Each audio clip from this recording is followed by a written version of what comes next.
La liberté du clerc. Chapitre 1. Destination. Va-t'en bien loin. Quand il claqua la portière, on aurait dit le point final d'une symphonie dont j'étais à la fois le violon, le piano et la caisse claire. Adrien joua la scène à la perfection. Un claquement net, sans se retourner, avec cette intonation polie mais affûtée, qui voulait dire très exactement « Eh bien, on verra comment tu t'en sors. Amuse-toi bien. » La voiture bondit comme un héros de film qui quitte les lieux d'une explosion. Sauf que ce n'était pas la rue qui volait en éclats. C'était moi, mon cœur, mon âme, ma dignité, ou ce qu'il en restait. La dignité agitait encore faiblement la main écrasée sous ma sandale. Les feux arrière disparurent dans un nuage de poussière, laissant dans leur sillage l'odeur distinguée d'un diesel hors de prix, parfumé d'humiliation. La poussière resta suspendue dans l'air, jolie, presque esthétique, presque cinématographique. J'aurais pu admirer la poésie du moment, si je n'avais pas voulu m'enfoncer immédiatement sous les pavés. Derrière moi, des rires éclatèrent. Pierre, Marc, ou les deux.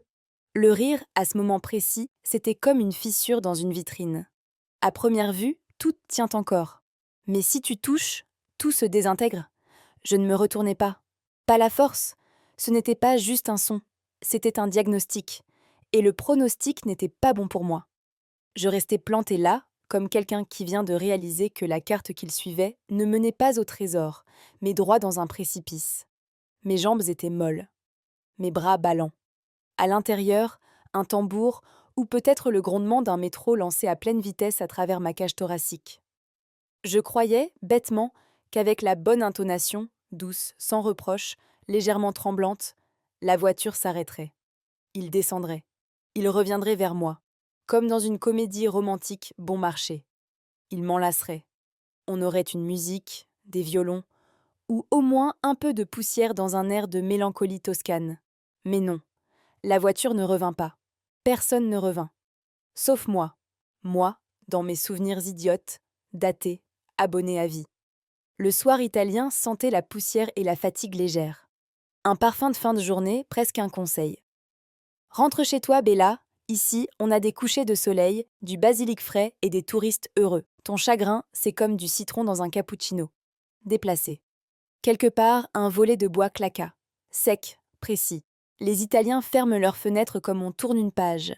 Moi, il me faut des années. Je ne saurais dire comment tout cela avait commencé. Il n'y eut ni mot, ni bruit.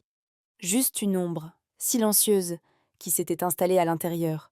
Et me voilà à nouveau là. J'ai 8 ans. Lyon. Papa claque la porte, pas avec autant de style qu'Adrien, mais avec la même certitude. Il ne reviendra pas. La veste vole sur une chaise. Maman, elle, ne pleure pas. Elle baisse simplement les épaules. Comme si elle venait de perdre un combat bien trop long. Et moi, debout dans le couloir, avec cette pensée stupide, c'est sûrement à cause de moi. Rien n'a jamais été dit. Mais le sentiment d'être une virgule de trop dans une dispute d'adultes s'est imprimé dans ma peau. Et voilà qu'après 20 ans et 1000 kilomètres, je me tiens au milieu d'une ruelle italienne, à me dire la même chose. Peut-être que j'ai trop insisté. Ou peut-être que j'ai mal formulé. Ou que j'ai parlé sur un ton trop... Bref, les vieux scénarios, c'est comme la moisissure. Tu peux repeindre les murs, elles trouvent toujours un interstice. Et pourtant, étrangement, je ne pleurais pas. Peut-être que je gardais mes larmes, ou peut-être qu'il n'en restait plus. Juste cette légèreté absurde, retournée comme un gant à l'envers, comme si une voix en moi murmurait. Claire, te voilà seule. Encore. Accepte-le. Comme une addition pour un dîner que tu n'as jamais commandé. Et puis, les bons souvenirs. Ces sales petites images lumineuses qui n'arrivent jamais quand il faut. Nous, à Venise. La glace. Les canaux. Lui qui fait l'idiot. Moi qui fais semblant de bouder. Je pensais alors. Voilà, c'est ça. L'amour, c'est ça. Personne ne te dit jamais que même les plus beaux souvenirs peuvent devenir des hameçons. Et que tu peux finir là, hors de l'eau, à suffoquer. Il m'aimait. Un peu. À un moment. Tu crois pas? Il y a des versions anciennes des gens qui ne s'en vont jamais. Elles s'accrochent comme des douleurs fantômes. Et tu continues d'espérer que le vrai lui, c'est encore celui qui te tenait la main place Saint-Marc. Pas celui qui s'est barré sans même couper le GPS. Je regardais autour de moi. Rue vide. réverbère clignotant, comme un tic nerveux. Une idée folle. Courir, juste courir, en robe, en sandales, sur les pavés. Peut-être qu'il m'attendait, peut-être qu'il espérait que je le rattrape. J'ai fait un pas, puis je me suis arrêtée. Je n'ai plus 8 ans, et je ne suis plus à Lyon, et personne ne devrait avoir à revenir pour que ma vie redevienne vraie. J'ai respiré, profondément, lentement, comme si cet air était une langue nouvelle, et que je l'apprenais. Et, pour la première fois depuis longtemps, je ne me suis pas demandé ce que j'avais fait de mal. Pour la première fois, je me suis demandé « et si ça suffisait ?» Cette nuit-là, sous les néons vacillants et l'odeur des espoirs brûlés, j'ai compris. Ce n'était pas une improvisation. C'était un scénario premium de trahison. Avec storyboard, réalisateur, et moi, au générique, en tout petit, sous silhouette en deck 3. Plus les heures passaient, plus c'était limpide. Ce n'était pas un coup de sang. Ce n'était pas un accident. C'était une pièce de théâtre, une humiliation millimétrée, froide, où je n'étais ni l'héroïne ni la figurante. J'étais le décor, celui qu'on oublie, celui qui met en valeur les autres. J'ai trouvé un toit pour la nuit, au-dessus d'une boulangerie. L'enseigne clignotait comme une femme fatiguée d'aimer. L'escalier grinçait à chaque pas, comme si la maison soupirait elle-même. Bon, viens, mais pas de mélodrame, d'accord ? La chambre. Style après-désastre. Lit étroit, couverture qui se donne un genre, lavabo marqué par la vie. Et la fenêtre, sur une ruelle pavée, où résonnaient les pas d'inconnus aux vies intactes. J'ai posé mon sac, et je suis restée debout, en silence. Quelques secondes. Même les murs semblaient attendre, au cas où je me casserais la figure dans un éclat de larmes. L'odeur du pain montait d'en bas. Une vraie odeur, de celle qui rappelle l'enfance. Quand maman ouvrait la porte de la cuisine et que tu te disais « ça va aller ». Mais le souvenir a vite éclaté, comme un ballon au 3e jour de fête, parce que derrière l'odeur de confiture, il y avait toujours le bruit. De la porte qui claque, l'ombre d'un père qui disparaît dans la nuit. Et toi, tu penses « c'est encore à cause de moi ». Et voilà que, grande, tu appelles Adrien. Encore et encore. 27 fois, comme si chaque appel pouvait le ramener à la raison. Et à la place, tu n'as que du silence. Même pas un « désolé », pas un « je te rappelle », juste cet écran froid. Et la sensation que même ton téléphone a honte de toi. La propriétaire, une vieille dame avec la tête de quelqu'un qui a tout vu, sauf un patron gentil. Elle m'a serré la main sans poser de questions. Et ce silence fut comme un Doliprane après une grosse fièvre. Ça ne guérit pas, mais ça soulage un peu. Je me suis allongée sur ce lit trop étroit, et j'ai pensé à ce croissant partagé à Rome, à Adrien qui volait dans ma tasse, à moi qui savais qu'il le ferait, et qui pardonnait déjà. Je croyais que c'était ça, l'amour. Maintenant, je sais, c'était sa façon à lui de prendre ma part, et ma vie, sans jamais payer l'addition. Le lendemain, c'était la survie, version monétaire. J'ai acheté un panini, coupé en 6, jeu du jour. Mange lentement, si tu veux pas mourir de nostalgie. Midi, 3 morceaux. Soir, 3 autres. Chaque bouchée comme une scène finale de mélo. L'héroïne mâche du pain et pense à Paris. Et à sa valeur, mal aimée. L'argent ? Je le comptais comme un devoir de maths. Billets pliés par couleur. Pièces serrées dans ma main comme un chapelet. Et là, j'ai compris. L'argent, ce n'est pas qu'une monnaie. C'est du respect de soi, version transportable. Et dans ce creux, parmi les baguettes et la honte, j'ai senti tout doucement. Peut-être que c'est ici que tout commence. Parce que bordel, quand il ne reste plus que toi, c'est exactement là que tu peux enfin construire une vraie vie. Chapitre 2, mode veille, activé. Cerveau, en redémarrage. Il va revenir, murmurai-je d'abord pour moi-même, comme quelqu'un qui laisse une bouilloire sur le feu en espérant qu'elle s'éteindra toute seule. Puis je le dis un peu plus fort. Assez pour que 2 hommes assis à la table voisine du café lèvent les yeux. L'un avec une expression du genre « Elle a dit il ou il ?» L'autre avec un intérêt si franc qu'on aurait dit que je venais de commencer à lire un horoscope en direct. Je rougis. Pas de honte, plutôt de cette pensée absurde. Voilà. Maintenant ma vie intérieure peut passer à la radio. Bonsoir, ici Claire.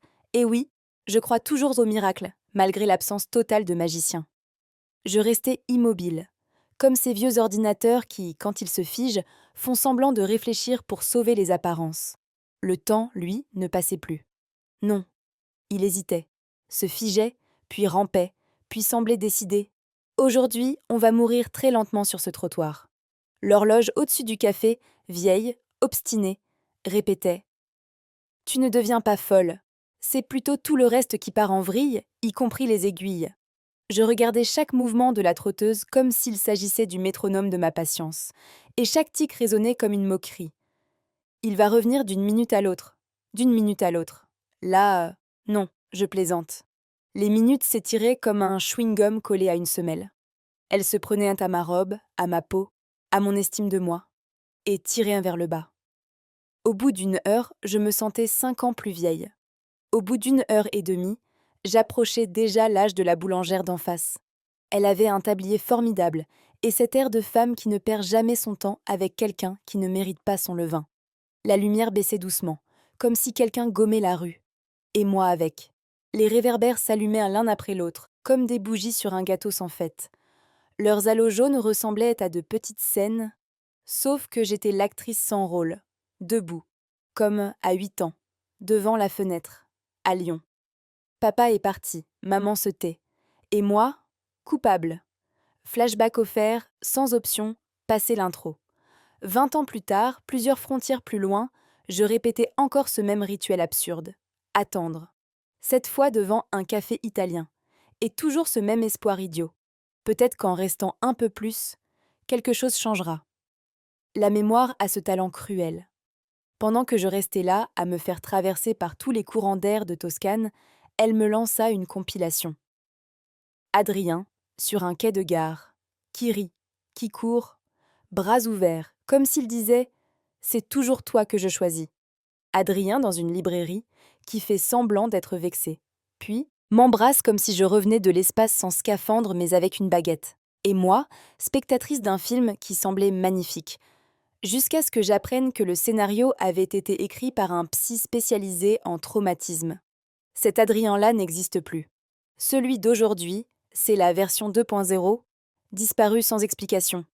Silencieux, magistral. La nuit tombait en douceur, comme une chanson italienne dont je ne comprenais pas les paroles. Pas que je sois stupide. Simplement, quand ton cœur tombe dans tes chaussures, aucune langue ne fonctionne. Les scooters passaient comme les arguments d'une dispute qu'on a déjà perdue, même si on parle encore. Les enseignes hurlaient leur néon. Où es-tu? Où est ta vie? Achète un café, achète une glace, achète un sens, Vaben. J'étais étrangère à tout, même à moi-même. Même l'odeur de l'essence me semblait plus familière que mes propres pensées. Il me restait 80 €. Ils dormaient dans une poche secrète de mon sac, comme un cadeau d'adieu du bon sens. Les cartes? Chez Adrien, avec ce qui restait de sa conscience. Je touchais parfois les billets comme si l'argent pouvait parler. Ça va aller, tu n'es pas une ombre, tu es encore quelqu'un. Une colère se formait en moi, pas une belle colère de cinéma. Non, une colère sèche, grise, comme la poussière sur mes sandales. Elle me tenait debout, bien mieux que n'importe quelle citation de psychologue. Cassée, mais debout, parce que je refuse d'être celle qui tombe juste parce que ça l'arrange. J'ai fini par comprendre, pas tout de suite, mais comprendre quand même. Ce n'était pas une impulsion, pas un accident, c'était un show, calculé, réglé. Jusqu'à la dernière réplique, il avait écrit le scénario depuis longtemps. Moi, j'étais la figurante, sans texte, avec une seule action, rester, regarder, me taire, et, si possible, ne pas gâcher le plan. La chambre au-dessus de la boulangerie était comme un bouton de fleurs qui s'ouvre dans la pénombre. L'escalier grinçait, le pain parfumait l'air, et le silence ne pesait pas. Il existait, simplement. J'ai senti alors. Un foyer, ce ne sont pas des murs. C'est un endroit où personne ne te demande pourquoi tu es faite de douleur. La propriétaire ne disait rien, mais son silence murmurait « Tu es chez nous. Pour ce soir, au moins, ça ira. » Je coupais le panini en morceaux comme on divise quelque chose de sacré. Un morceau le matin, un morceau le soir. Comme les enfants qui partagent un gâteau d'anniversaire. Sauf que celui-ci était le gâteau du jour du non-retour. Je mâchais lentement, avec le goût du passé et la gratitude du présent. Je ne mangeais pas. J'essayais de croire que je méritais encore quelque chose, ne serait-ce que ce morceau de pain, ne serait-ce que cette nuit. Chapitre 3. Fiancée à la réalité. Le 3e jour, je me réveillais avec une idée limpide. Il est temps de devenir une vraie femme adulte. Pas celle qui dit « je vais m'en sortir », enroulée dans un plaid avec une bouteille de vin sur le rebord de la fenêtre. Non. Celle qui entre dans un commissariat avec une tête de « faites vite, je suis pas venue ici pour le décor ». Le commissariat était ce genre d'endroit où l'espoir ne meurt pas seul, mais en file d'attente. Les murs étaient écaillés, les carreaux au sol me rappelaient la cuisine de ma grand-mère, sans la tarte, et tout baigné dans une lumière néon d'un désespoir obstiné. Le policier qui prit ma déposition avait l'air d'un homme qui ne vivait pas avec une femme, mais avec une imprimante, et qu'il était en procédure de divorce avec elle. Il tenait son stylo comme s'il lui avait brisé le cœur la veille. Il écrivait vite, net, en colonne. À croire qu'il avait un Excel mental derrière le front. Il ne m'a pas demandé « Que s'est-il passé, mademoiselle ?» Il m'a demandé « Combien de chiffres dans le numéro de passeport ?» Voix plate. Regard ailleurs. Un sourcil en congé. J'essayais de parler clairement, de ne pas m'effondrer en pathos, de ne pas me mettre à pleurer. Ce n'était pas une audition pour le rôle de « pauvre mais amoureuse ». Mais quelque chose en moi s'est tout de même fissuré. Pas à cause de son indifférence. À cause de la facilité avec laquelle cette indifférence s'appliquait à mon histoire. Il avait dû entendre ça 1000 fois. Une femme, partie avec un homme. L'homme disparaît, la femme reste. La carte bancaire est bloquée. Le cœur, non. Mais plus personne ne s'en émeut. Je suis sortie avec un papier qui ne sauve personne. Un bout de formulaire où ma disparition tenait en une ligne dans un tableau général. Même un Google Form aurait été plus humain. J'ai levé les yeux vers la rue et j'ai pensé « Très bien, si le monde ne compte pas me sauver, alors il est temps de me sauver moi-même. » Et me voilà, devant un mont de piété. L'enseigne semblait sortir d'une bagarre. Les lettres effacées, la lumière clignotante, l'ensemble fatigué. Dans la vitrine, c'était un musée du désenchantement. Montres, chaînes, bagues, un petit cimetière d'émotions, où l'on entre sans fleurs. J'ai poussé la porte. Elle grinça comme si elle me demandait « Tu es sûre ?» Le sol craquait sous mes pieds. Les murs se taisaient. L'air sentait le métal et la défaite d'hier. J'ai sorti ma bague. La mienne. Celle de fiançailles. Adrien me l'avait offerte pour nos 5 ans. Un petit restaurant. La pluie. Des bougies. Ses yeux. À l'époque encore plein de quelque chose de vrai. Je m'étais dit « Voilà. Là je suis en sécurité. Là j'ai une armure. » Spoiler. Ce n'était pas une armure. C'était un reçu pour une illusion de plus. La bague dans ma main était froide, un peu ternie. Comme notre histoire. Sur la fin. Je l'ai posée sur le comptoir avec soin, comme si je déposais un organe. Peut-être que c'en était un, en fait. Le bijoutier m'a regardé comme si j'ajoutais une petite cuillère à sa collection de bonheur passé. Il n'a rien dit. A pris la bague, pesé, évalué, hoché la tête, puis il m'a donné une somme. Ce n'était pas une somme blessante. C'était réaliste, oui, 3 fois moins que ce qu'elle valait, mais suffisant. Assez pour acheter un billet. Assez pour dire « Merci, mais je ne joue plus dans ce cirque. J'ai pris l'argent sans compter. » Je n'avais pas besoin du chiffre exact. Je savais l'essentiel. Ce n'était pas un billet de retour. Pas vers Paris. Pas vers l'erreur, version bis. Mais un billet vers l'avant. Vers nulle part. Vers mon propre je ne sais pas encore quoi, mais sûrement pas ça. Pas rentrer chez moi. Parce que chez moi, ça n'existe plus. Parce que quand tu pars sans rien dans les mains mais le cœur plein de douleur, tu ne fais pas demi-tour. Ce jour-là, j'ai acheté le droit de choisir. J'ai vendu une bague et je me suis rachetée. Chapitre 4. Manuel d'évasion. Un aller simple et un peu d'air. À la gare routière, ça sentait le café et la fatigue. Pas celle qu'une nuit de sommeil efface. Celle qui s'accumule dans les épaules et qui s'y installe pour des semaines. Les néons clignotaient comme s'ils hésitaient, brillaient ou abandonnaient. Le panneau électronique faisait défiler les noms de villes. Rome, Bari, Patra, Thessalonique, comme des propositions d'un jeu intitulé « Devine » où tu ne seras pas déçu. Chaque nom s'allumait une seconde, comme une étincelle d'espoir, un mirage, ou juste un bug du système. Je les regardais passer. J'attendais. Laquelle me dira « Viens » ? Autour des guichets, il y avait foule. Des visages fatigués, tendus, déterminés. Des valises, des sacs plastiques, des enfants endormis sur les épaules. Chacun avec sa version du salut. Une vieille femme recomptait ses pièces comme si sa vie en dépendait. Un ado tapotait nerveusement sur son écran. Un homme jurait. Une femme chantonnait à son bébé. Tout cela était à la fois étranger et douloureusement familier, comme toutes les guerres du monde. Je m'approchai du guichet et, avec une voix hésitante, comme si je prononçais mon prénom pour la première fois, je dis « Grèce ». C'était un murmure de vie nouvelle, un oui à une question que je n'entendais plus depuis longtemps. J'ai tendu les billets, ceux que la réalité m'avait donnés en échange d'une bague. Et j'ai reçu un ticket. Pas juste un bout de papier pour un trajet, un talisman, un message muet qui disait « Tu pars, pour de vrai ». Et ce n'est pas une fuite. Dans le car, j'ai choisi une place côté fenêtre, parce que c'est de là qu'on voit s'éloigner ce qu'on ne veut plus jamais revoir. Mon sac sur les genoux. Tout ce qui me restait, au sens propre et figuré. Le moteur a ronronné. La vitre a attrapé le reflet de la rue, les lampadaires s'étirèrent le long de la route comme des phrases jamais dites. Les champs, les stations-service, les villages aux enseignes invisibles glissaient dehors, comme des souvenirs anonymes. À l'intérieur, c'était un autre monde. Certains mangeaient, d'autres somnolaient, on chuchotait, on discutait, on se taisait. Les odeurs se mélangeaient, café, chips, vies étrangères.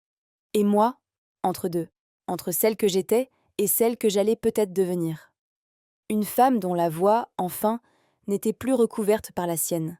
À chaque arrêt, des gens montaient, d'autres descendaient, moi, je restais. Pas parce que je savais où j'allais, mais parce que je savais ce que je quittais. Le ferry nous attendait, comme une créature mythique, immense, lumineux, vivant. Les rampes vibraient sous mes pas, et je tenais mon billet si fort que j'avais peur qu'il se désintègre. J'ai franchi la passerelle, et à ce moment-là, j'ai su. Je passais une frontière. Pas entre deux pays, entre moi et moi. Derrière moi, le silence, la culpabilité, l'obéissance. Devant, la houle, le vent et une respiration nouvelle. À l'intérieur du bateau, il faisait froid. Je me suis emmitouflée dans ma veste, trop fine. Je me suis collée au siège, trop dur. Autour de moi, des familles, bruyantes, fatiguées, vivantes. Elles mangeaient, elles disputaient, elles jouaient, elles chantaient. Je les enviais, silencieusement, sans amertume, juste parce qu'elles avaient quelqu'un pour remettre le plaid sur leurs épaules.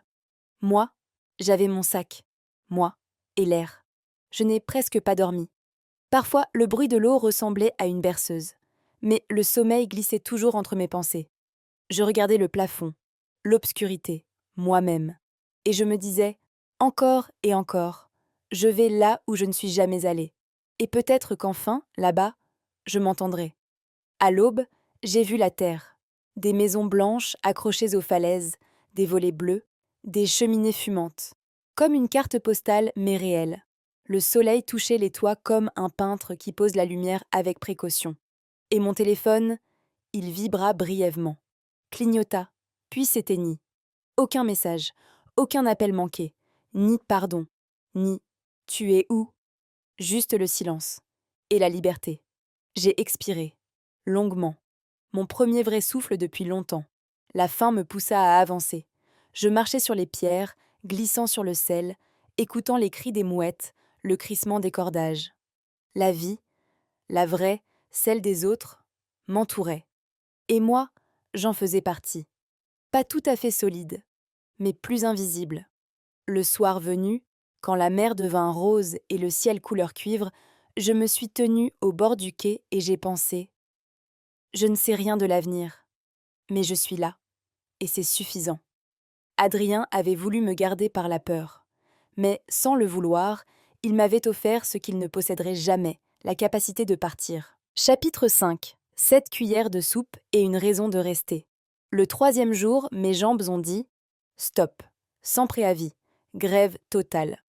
Elles ont refusé de me porter une minute de plus, et je me suis effondrée sur la route poussiéreuse, comme une héroïne de tragédie antique, sans cœur ni effets spéciaux.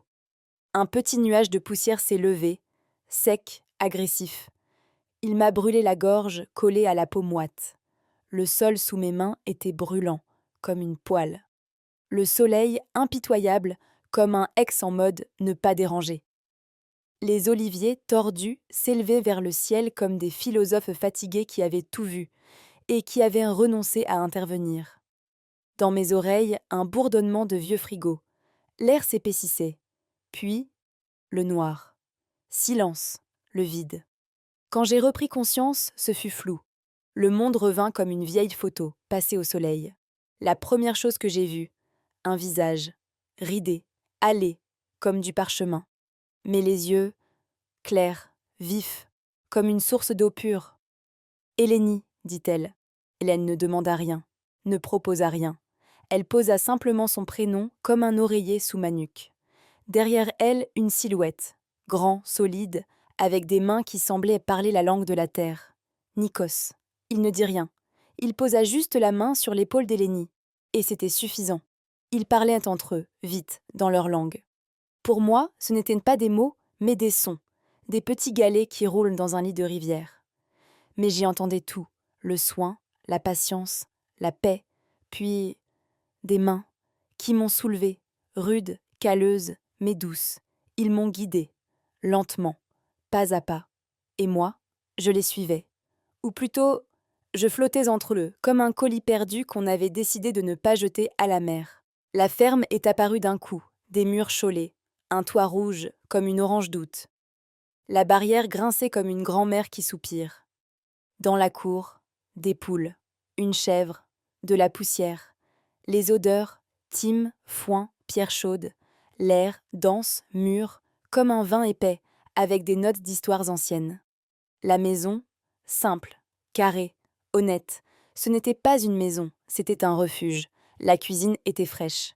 La lumière du soleil filtrait à travers des rideaux à fleurs, dessinant des taches jaunes sur le sol. Les murs, épais. La table, en bois massif, marquée de cicatrices, comme une mémoire. Hélénie me tendit un verre d'eau, froide. Je l'ai bu comme une promesse. Petite gorgée, avec gratitude, puis une assiette, de la soupe, pommes de terre, courgettes, citron, huile d'olive. La vapeur s'élevait lentement, comme une prière silencieuse. J'ai avalé une cuillère, et j'ai senti mon corps revenir. Une deuxième, et ma tête. À la 7e cuillère, et ça, Nisia, c'est toi, Dieu qui a dit, j'ai compris. Je n'avais plus envie de repartir. J'ai essayé d'expliquer. Avec les mains, les regards, je ne peux pas rester, je pars, vraiment. Je suis déjà presque partie, mais mes jambes, elles étaient déjà en pré-retraite. Hélénie montra mes pieds meurtris. Elle secoua doucement la tête. Dans son regard, toute la vérité. Tu ne partiras pas. Pas parce que tu ne peux pas, mais parce que tu n'as plus besoin de fuir. Nikos coupait le pain. Il le posa devant moi. Lentement. Comme un traité de paix. Il sourit. À peine. Comme quelqu'un qui sait attendre.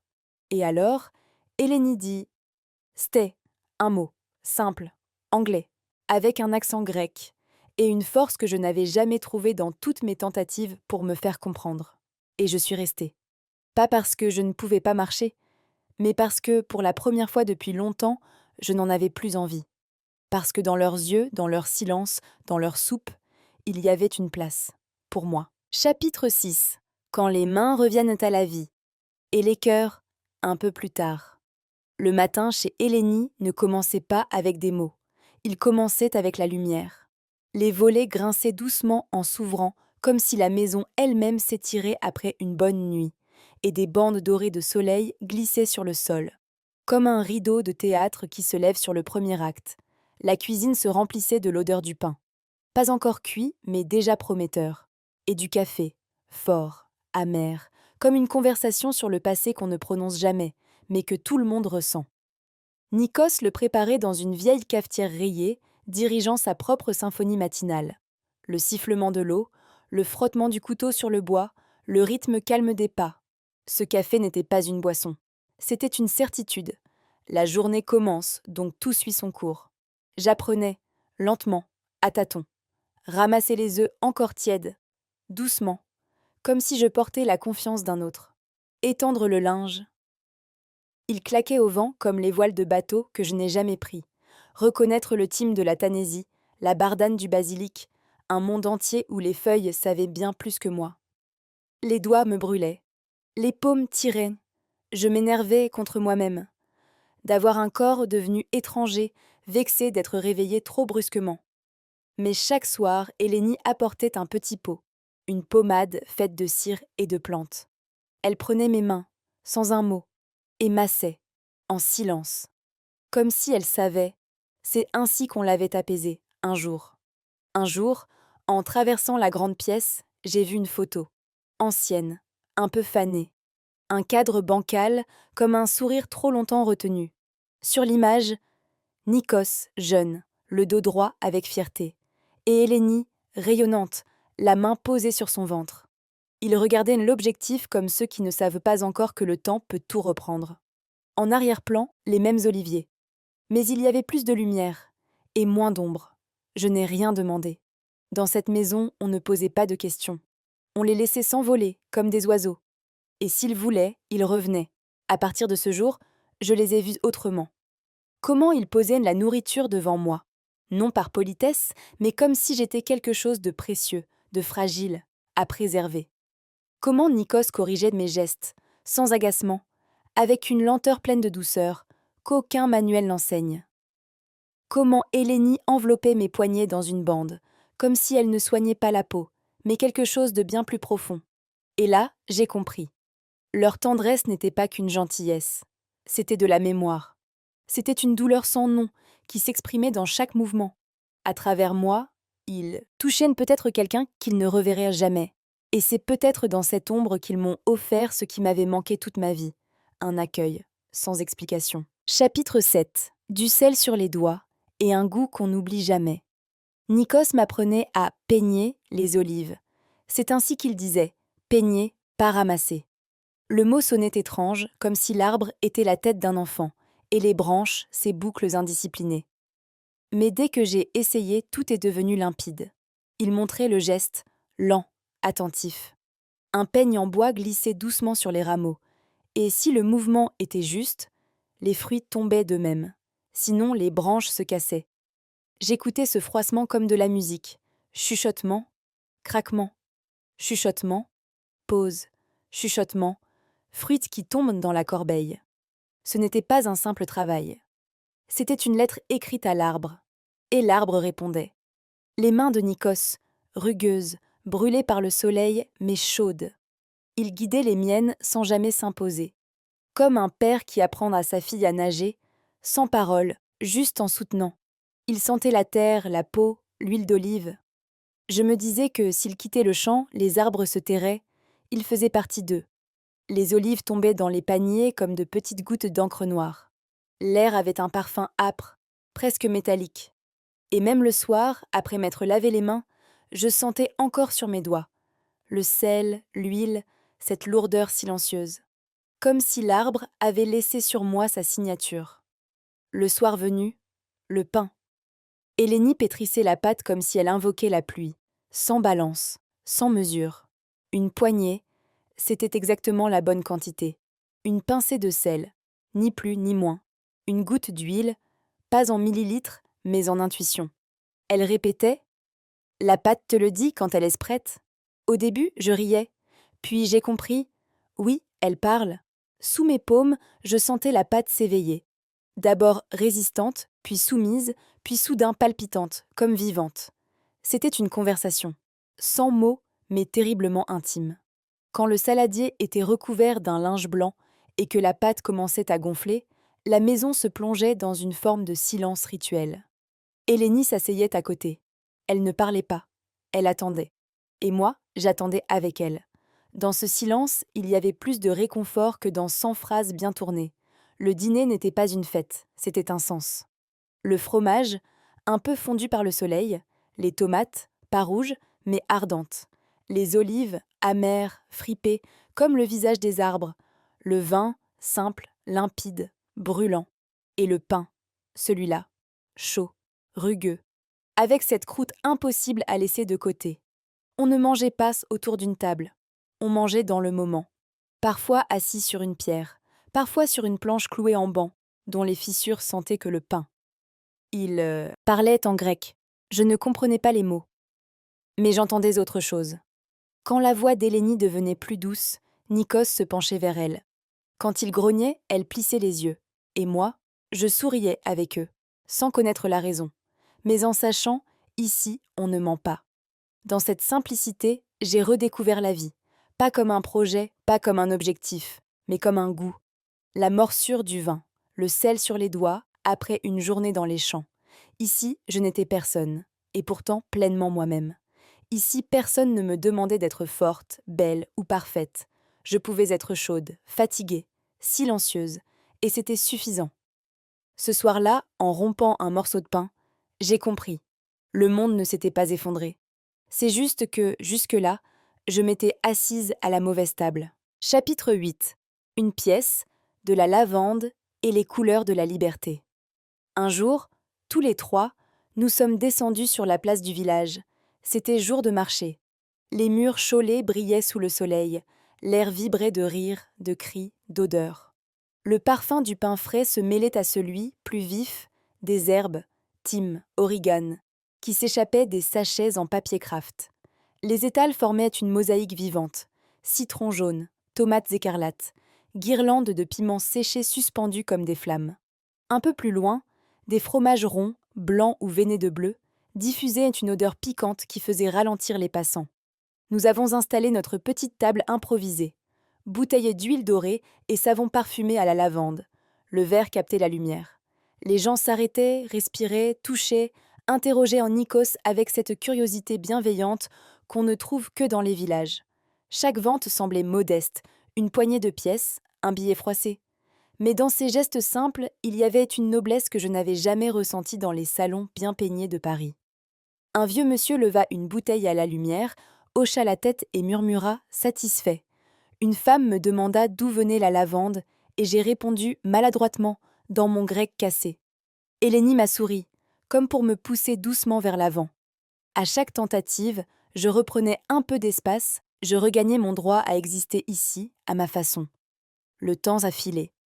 Dans le tintement des pièces, le froissement des sacs en toile, les salutations criées d'un bout à l'autre de la place. Et quand Nikos a glissé un billet froissé dans ma paume, fruit de cette journée, j'ai senti mes yeux piquer. Ce bout de papier valait plus que tous les cadeaux d'Adrien. Il n'était ni un caprice, ni un geste pour impressionner. Il était le fruit de mes mains, de mon effort, de mon souffle. C'était mon premier revenu véritable depuis des années. Et avec lui, c'est ma liberté volée qui m'était rendue. Des images me sont revenues. Les bijoux, les robes qu'Adrien m'offrait, les soirées somptueuses où chaque éclat de rire avait un prix secret. Aucun de ces luxes ne pesait autant que ce billet froissé. Il était la preuve. J'existe par moi-même. Nous sommes remontés par une ruelle étroite, encore bercée par les voies du marché. Je respirais à plein poumon les parfums mêlés de lavande et de pain chaud. Et je comprenais. Ces couleurs, ces odeurs, ces visages me reconstruisaient. Je n'étais plus une femme qui attend qu'on la reconnaisse. Je devenais une femme qui choisit elle-même. Et maintenant, en partageant leurs repas, leurs gestes quotidiens, je sentais que je n'étais plus une invitée, plus une passante. Je faisais partie de leur monde. Ma respiration suivait le rythme de leur journée. Mes pensées devenaient plus paisibles dans la simplicité de leurs habitudes. Et dans ma poche, réchauffée par ma chaleur, ce billet froissé continuait de bruisser.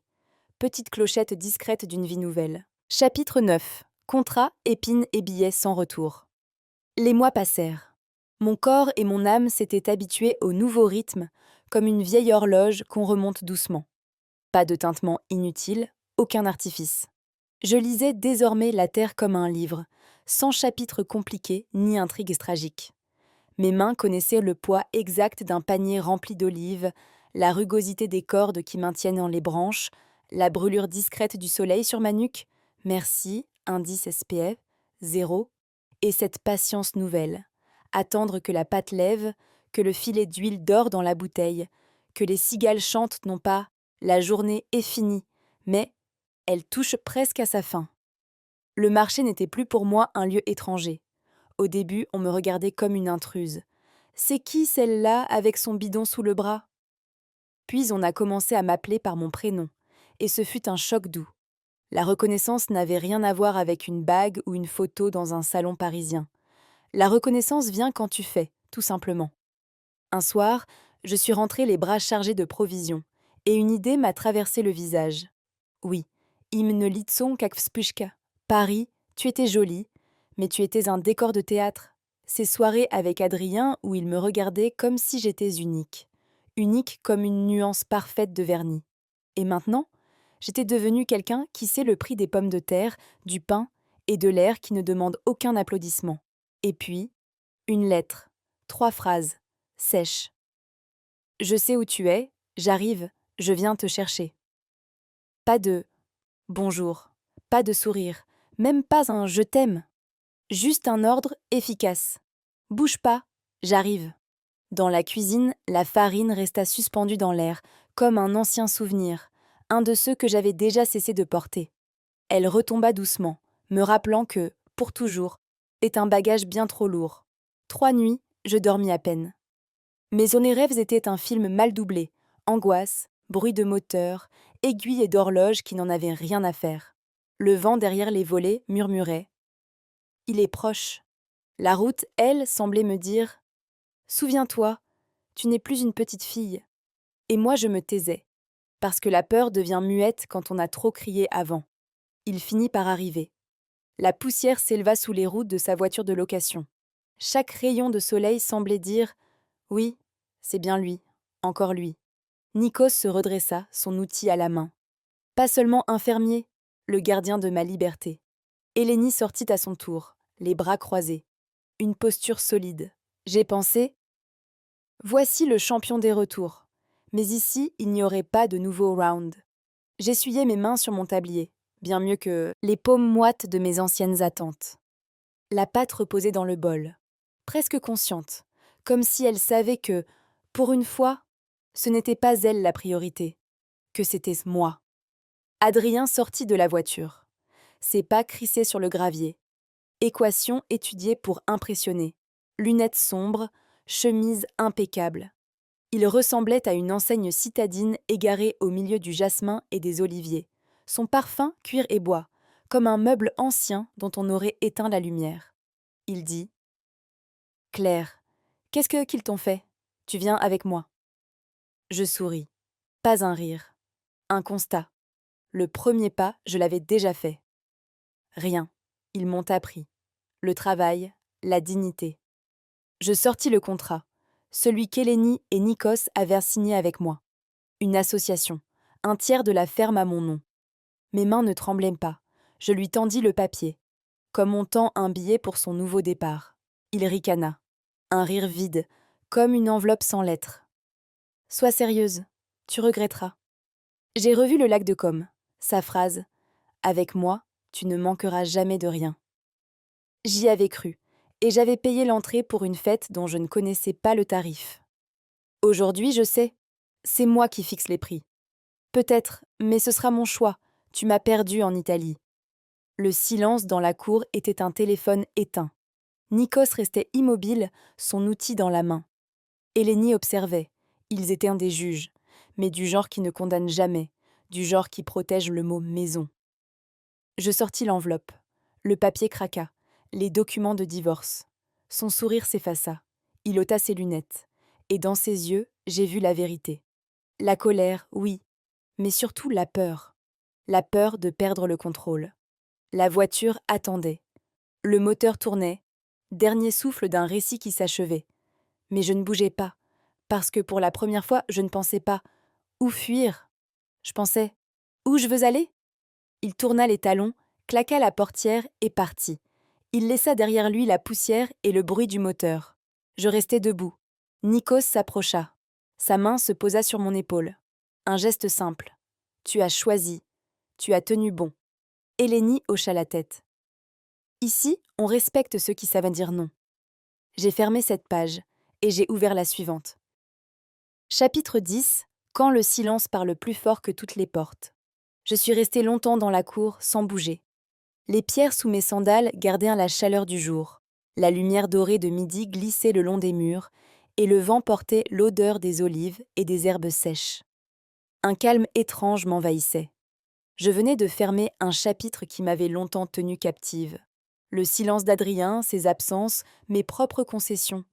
Tout cela s'éloignait enfin. Dans cette paix, des souvenirs d'enfance ont refait surface.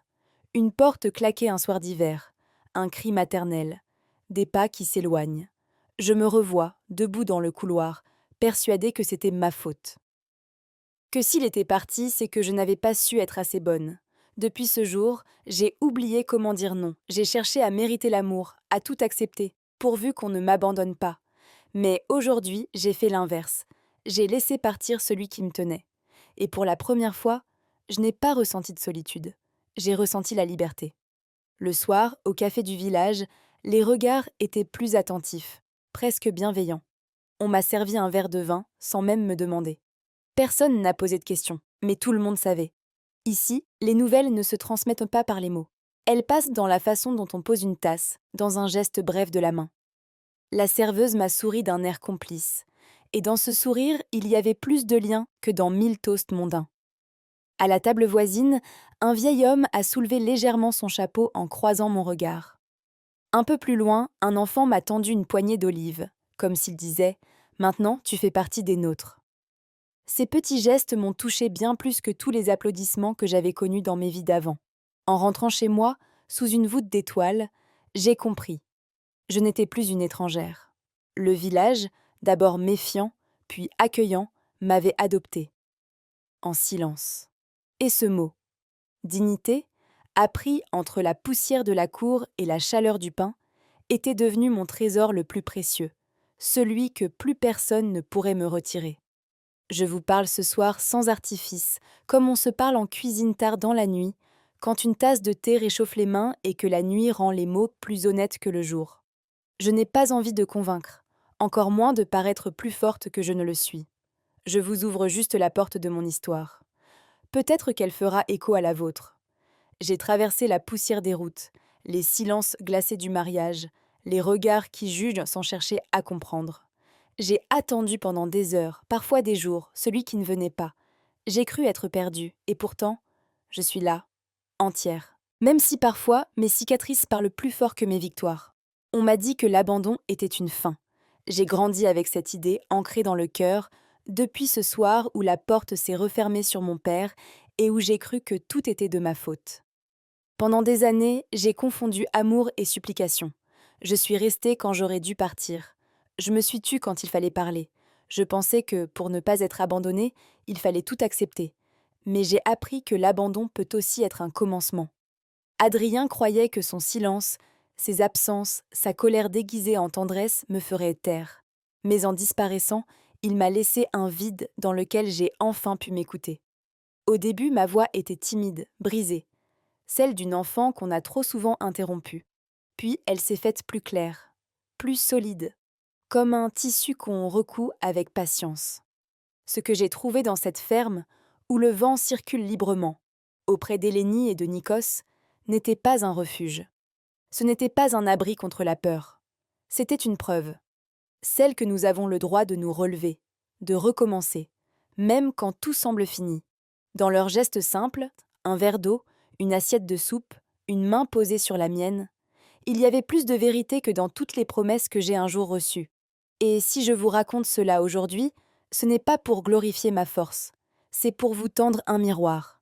Chacun de nous porte une blessure invisible, un mot jamais entendu, une place qu'on ne nous a pas donnée. Ces blessures peuvent refermer le cœur. Mais parfois, elles deviennent un élan. J'ai compris une chose. Personne d'autre que nous ne peut décider si nous méritons de vivre pleinement. C'est une conquête silencieuse, mais elle change tout. Alors, je vous invite, racontez, vous aussi, un fragment, un effondrement, une résistance, un matin où vous vous êtes levé malgré tout. Ces mots, comme des pierres dans une rivière, rejoignent ceux des autres et deviennent lumière pour ceux qui doutent. On dit que les révolutions naissent dans les rues. Moi, je crois qu'elles naissent dans les cœurs, quand quelqu'un choisit enfin de dire « ça suffit ». Alors écrivez, partagez. Votre vérité est une richesse. Peut-être qu'elle sera l'étincelle d'un autre lendemain. Je lève mon verre, pas au passé, mais à l'avenir. Celui qu'on écrit ensemble dans ce cercle invisible où chacun, enfin, trouve sa place, trouve sa